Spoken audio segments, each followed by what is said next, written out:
Pessoal, surgiu um grande escândalo de corrupção envolvendo Centrão e Bolsonaro, tá? E eu vou explicar tudo pra você, porque eu sei que é um monte de informação, tal, um monte de matéria, o dia é corrido e você acaba não entendendo. E eu sei que você vai acabar tendo que discutir com seu amiguinho bolsominion, aquele tiozão do Zap, e você vai falar, não, preciso de bons argumentos. Mas melhor do que os argumentos, as matérias, os memes, é você entender qual é a estrutura e como funciona, tá? Eu estudei o caso, é um caso clássico de cooptação e de superfaturamento, mas eu vou explicar pra vocês, porque tem um modelo muito particular, é uma coisa bem bizarra e bem escandalosa, e pode sim incitar outra CPI contra o Bolsonaro, tá? Porque isso aqui é um negócio que não é brincadeira. Entenda tudo sobre o Tratolão agora no canal.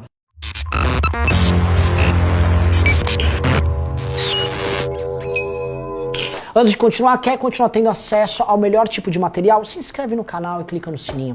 O melhor material político, o melhor canal de política da internet é aqui, ó, o MBL. Você vai entender mais, só que as pessoas mais inteligentes, eu sei que você é um deles, então vamos entender o caso, tá? Veja só, pessoal, saiu uma matéria do Estadão, agora, no fim de semana, que mostra que existe um escândalo que envolve o superfaturamento de tratores e a distribuição de benesses para políticos sempre aliados ao governo federal, ou seja, não tem nada a ver com emendas, tá? E esses benefícios que esses caras estão recebendo através de estatais e através do Ministério do Desenvolvimento Regional dão ensejo a algo que se parece, na cabeça de muita gente, com um mensalão, ou seja, uma compra de apoio parlamentar vinda de negócios escusos que operam dentro da máquina do Estado brasileiro, tá? E eu vou explicar para vocês como funciona isso, como é histórico, a diferença disso para outros escândalos. Então eu vou desenhar, a gente vai rabiscar aqui e você vai entender essa bagaça inteira, tá? Primeira coisa que eu preciso que você entenda, tá? O Gado vai falar para você, e já está vindo falar, duas coisinhas. A primeira coisa é que isto é uma emenda, e que é tudo normal, que na política brasileira tem emenda. E é mentira. Emendas impositivas, elas são impositivas, ou seja, o orçamento obriga elas a serem executadas e elas atendem a todos os parlamentares de situação de oposição, têm regras específicas e já fazem parte, vamos dizer assim, do universo político brasileiro. Tá? Isso aqui não é uma emenda, porque isso só atende a parlamentares ligados à base aliada e mais do que a base aliada, parlamentares ligados ao Centrão, que assumiu a articulação política do governo Bolsonaro e em grande medida que assumiram quase tudo do governo Bolsonaro, tá? A segunda coisa que eles vão falar, que é a linha que o Eduardo Bolsonaro foi usar no Pânico, que aquele menino que é vereador lá em Minas também foi falar, é tipo, não, mas o governo Bolsonaro, ele tem que ser pragmático, a gente tem que se compor, não faz parte da política isso. E a gente tem que lembrar eles que, vocês se elegeram com um discurso profundamente contrário a isso. O discurso do Bolsonaro era inteiro contra isso. Então vocês têm que admitir que vocês foram hipócritas, se vocês querem manter. Mas dois, mesmo que isso fosse válido, vocês não estão fazendo esse toma lá da cá para passar reformas e para fazer transformações reais, tanto na máquina pública, na administração do Estado brasileiro, quanto na vida das pessoas. Vocês estão fazendo isso para alimentar a sanha de poder do Bolsonaro e o medo dele de ser preso, de ter um processo de impeachment contra ele. Nada tá andando. Tá passando muitas reformas. Não tá passando nada. O Lira e o Pacheco assumiram que você tem uma CPI tocada pelo Senado, e os bolsominions atacando o Pacheco, ou seja, os caras venderam a mãe através do Tratolão, agora, como a gente reparou, já pra brigar com o cara, e o Lira tá tocando a agenda dele do jeito que ele quer, inclusive sabotou a reforma tributária e fica passando uma ou outra coisinha conta-gota, ou seja, entregamos o Estado brasileiro para as maiores raposas, e em troca eles entregam migalhas, cujo único agente que comemora é aquele eterno otário do mercado financeiro, o Faria Limer. Olha o Lira, olha o trator Lira. Né? Vamos aqui mostrar para vocês, porque essas são as desculpas deles, vamos mostrar o mecanismo de funcionamento, tá? O que é o tratolão em comparação com o mensalão? Há algumas diferenças, tá? Há o uso de crime para compra de apoio parlamentar? Tudo indica que sim, no mensalão tinha, e o tratolão, tudo indica, e o caminho obviamente é esse, que tem, sim, compra de apoio parlamentar. Mas o mensalão é diferente, né? Havia, vamos dizer assim, o uso de desvio de verbas, havia a questão do uso dos correios, havia o Marcos Valério com a empresa, havia uma outra engrenagem, essa engrenagem pagava uma grana mensal para parlamentares, às vezes a periodicidade não era exatamente mensal, para comprar parlamentares de baixo clero da base aliada para apoiar o governo Lula. Era um esquema que já era utilizado por muitas prefeituras e o PT conhecia, que é o famoso mensalinho. Praticamente todas as prefeituras do Brasil têm alguma forma de mensalinho. E aí o PT copiou o mensalinho e levou para o governo federal na forma de mensalão. Aqui não. Aqui a estrutura é um pouco diferente, porque não tem essa grana mensal, mas tem um desvio de verbas, aparentemente. E você vai entender como funciona. Primeiro você precisa entender o seguinte, tá? As intenções e os agentes. Aqui nós temos o mito, tá? O Bolsonaro. Qual era o objetivo do Bolsonaro no ano passado? Esse aqui era eleger o presidente da Câmara e o presidente do Senado, na cabeça dos Faderlimers, né? É para fazer grandes reformas, mas no mundo real é para ele não sofrer impeachment, para não ter CPIs que lhe atrapalhem, coisa que nem isso ele conseguiu segurar. Mas o objetivo dele basicamente era eleger, vamos lá, o Lira e o Pacheco. Essas canetas a gente inverte aqui, eu vou deixar aqui mais bonitinho. Lira e Pacheco. O Lira para a Câmara e o Pacheco para o Senado, tá bom? Se a gente quer, eu vou botar aqui, ó, o Lira com a Câmara aqui e o Pacheco com o Senado aqui, tá bom?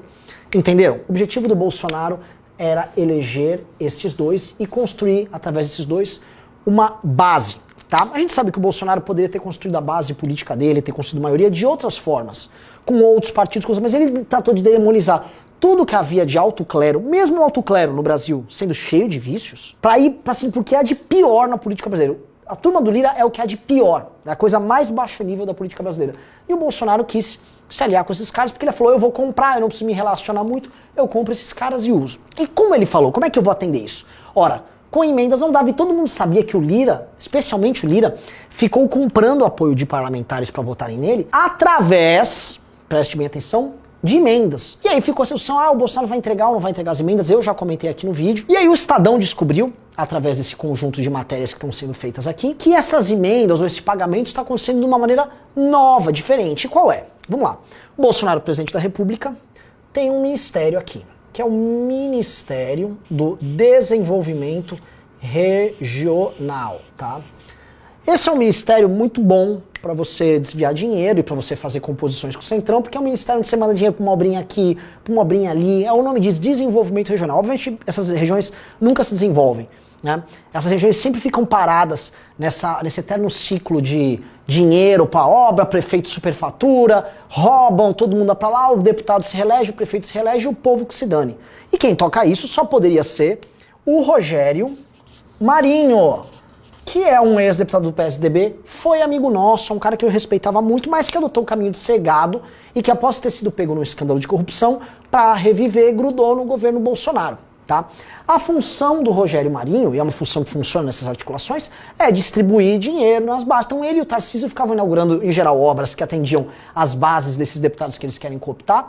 Por isso que o Tarcísio fica, inaugurei aqui uma praça, inaugurei 4 quilômetros de não sei o quê. Porque ali eles ficam construindo esse micro apoio. Até aí, assim, tudo bem. Não é uma grande coisa, mas também não é uma coisa criminosa. Mas a gente vai entender o que está acontecendo. O Ministério do Desenvolvimento Regional, ele tem várias estatais. Dentre elas, é a principal, que envolve esse escândalo aqui, que é a Codevasf, que é a Companhia de Desenvolvimento ligada ao Vale do São Francisco, ou seja, ligado ao Vale do Rio São Francisco e região, estados que o cercam.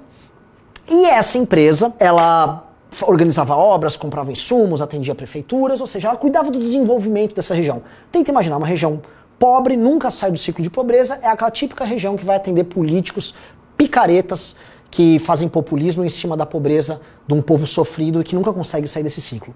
Eis aqui a empresa, o Codevasf. E o Codevasf, ele tinha sido entregue antes da eleição do presidente da Câmara, naquele pacote de empresas que foram parar com o Centrão. Isso final de 2019 e começo de 2020. A gente até lançou no MBL o Centrômetro, mostrando a entrega dessas empresas. Teve o Denox, teve o Denit, teve o Codevasf. Todas essas empresas caíram na mão do Centrão. Esta empresa aqui, o Codevasf, é bem importante colocar, porque ela virou parte de uma espécie de consórcio que envolve o PP, que é o partido do Arthur Lira. Então ele tem o PP.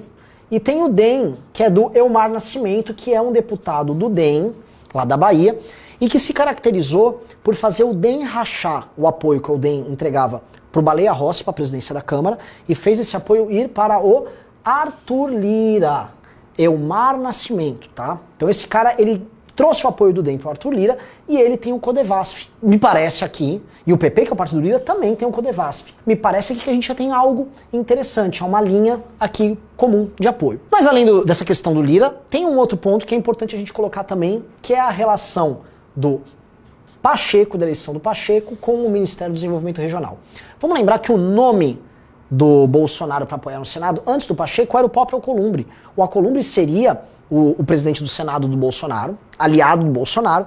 Só que o Alcolumbre, ele não pôde, por decisão do STF, concorrer à presidência do Senado. E aí ele falou, não, Mito, faz o seguinte, eu vou pegar aqui a CCJ, vou tocar a CCJ aqui no Senado, eu vou participar junto com o Rogério Marinho dessas nomeações e coisas começaram a acontecer. Por exemplo, a Codevasf é uma empresa que atende o Vale do São Francisco, ou seja, uma região específica ali do Nordeste. Aí a Codevasf passa a atender o Amapá. O Amapá está, assim, a alguns milhares de quilômetros de distância dessa região onde eles deveriam abordar, certo? Não faz sentido, mas o próprio estado do Rogério Marinho, se não me engano a Paraíba também, dos aliados deles ali, começaram a ser contemplados também pelo Codevasf. É aquelas alterações na geografia que só os nossos políticos corruptos sabem fazer. E isso começou a acontecer.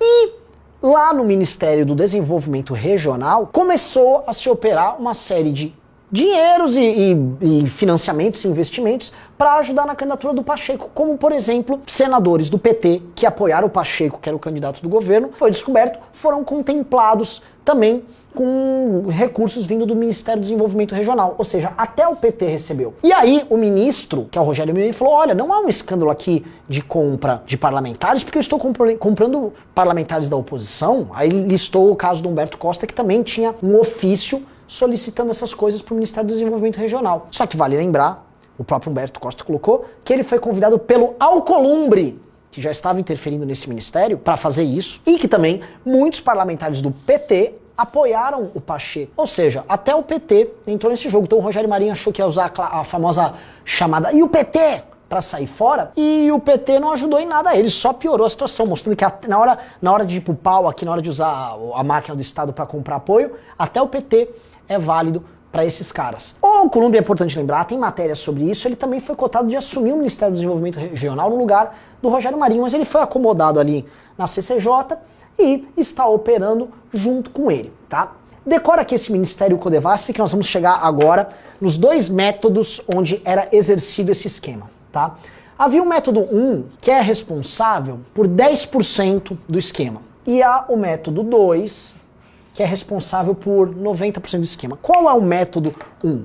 O método 1 é o método que usa o Ministério do Desenvolvimento Regional através de um ofício do parlamentar. Então, esse método, como é um método menor, ele provavelmente atua com parlamentares que realmente não conseguem ser contemplados pelo método 2, que é o método principal, que é basicamente o parlamentar tá aqui, ó, ele oficia o ministério, e o ministério vai lá e dá uma ordem de compra para tratores superfaturados na região deste parlamentar. Esse é o método 1. O método 1 é o que contemplou, por exemplo, o caso do senador do PT. E há o método 2, que é o método que usa a Codevasf, que é uma estatal, e aí entra o pulo do gato, que por ser uma estatal e tem essa administração independente, os líderes políticos que administram o Codevasf, eles têm maior liberdade para sair comprando, executando obra, irem tocando a estatal e irem atendendo esses parlamentares. Então como é que rolava? O parlamentar, ele mandava um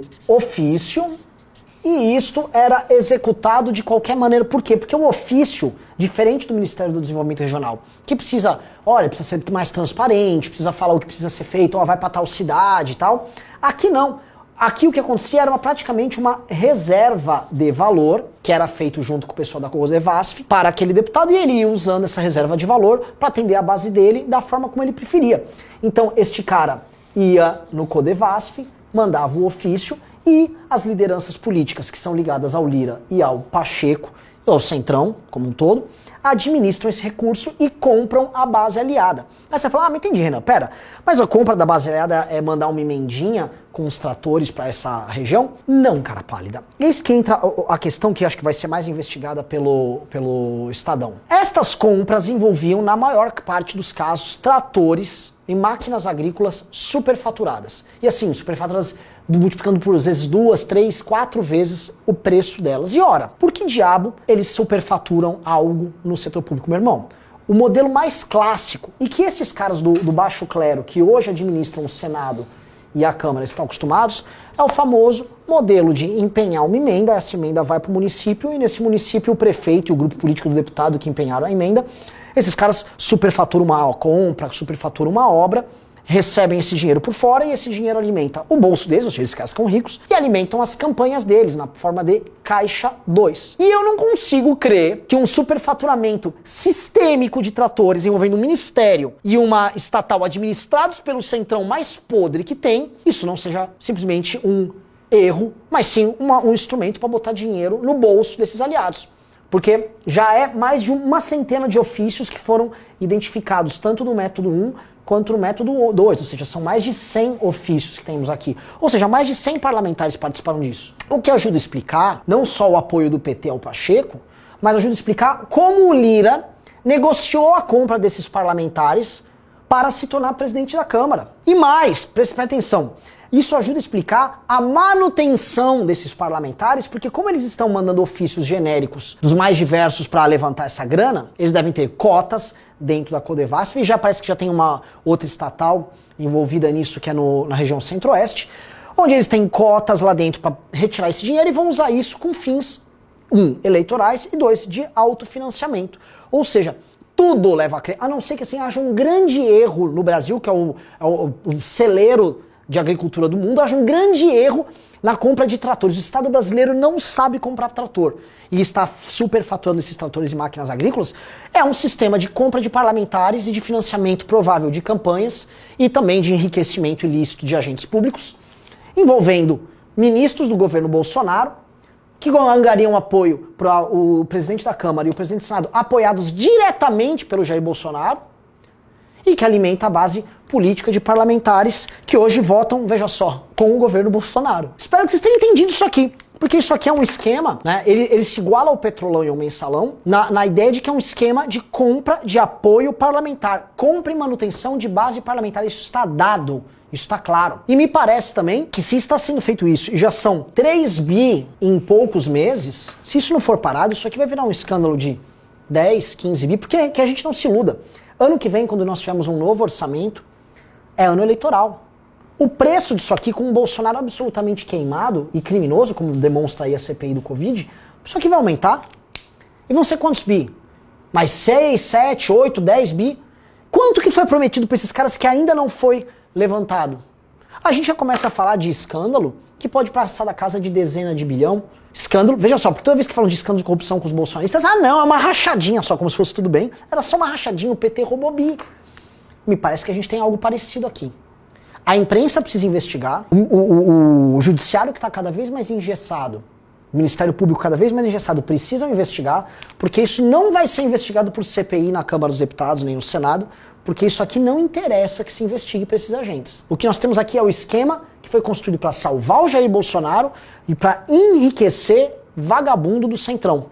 E isso que acontece num país que trata baixo clero como alto clero. Quando você pega, não é nem as raposas, não é nem os ratos, são assim os covides, os ebolas da política brasileira, que não vivem nem nos esgotos, mas eles vivem nos piores pangolinhos do universo. É óbvio que esse tipo de coisa vai acontecer. Não tem nem sofisticação jurídica dos roubos, vamos dizer assim, do Petrolão, do PT, nem que aquilo tinha uma sofisticação. É descarado, é picaretagem. E esse tipo de político, preste atenção, só faz um esquema de picaretagem tão óbvio quando ele sabe que a impunidade é absolutamente garantida. E me parece que com esse Supremo que tá do jeito que tá, e com esse grande esquema de impunidade que foi construído ao longo dos últimos anos, este aqui já é o primeiro resultado do modelo de impunidade construído através do governo Bolsonaro desde que ele assumiu, tá? É a primeira grande consequência disso. Um escândalo de corrupção gestado de forma simples, atendendo essa base simples e que apoia, novamente, Jair Bolsonaro, presidente da República. É terrível, espero que tenham gostado. Um abraço para todos vocês.